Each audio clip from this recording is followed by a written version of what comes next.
So today I'm going to speak about the sculpture, the new monument honoring Martin Luther King Jr.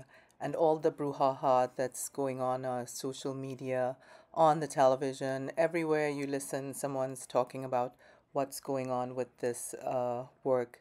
And if you know the history of Hank Willis Thomas, if you know how his work has evolved over the years, you'll understand why this work is so incredibly relevant right now. I mean, if you just look back the last couple years, how much public work he has put out there.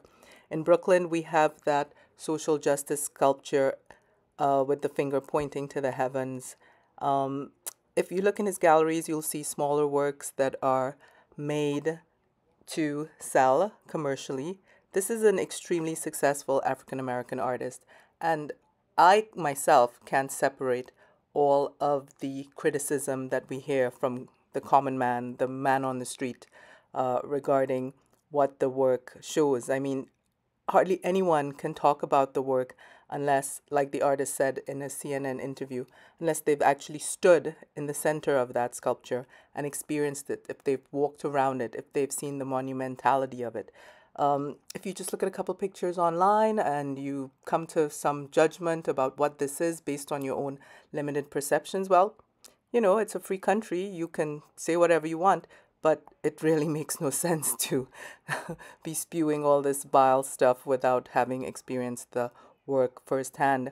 I mean, up until recently, we had another sculpture in uh, Rockefeller Plaza in Manhattan in Midtown, and that was a beloved sculpture. Everyone from out of town took it as, one of those selfie moments. But again, if people just do a little bit of research, just like Google the guy's name, look at his work over the last few years publicly and what sells privately in the gallery, and then, come to some sort of educated point of view. But again, this is a hot topic for many Americans. Even right now, as this is being made, some people in different states have decided that they don't even want to teach the history of Martin Luther King Jr. They don't want to teach uh, critical race theory, what this is labeled, which is basically African American history or the history of American with African Americans' point of view, perspective, and history being highlighted.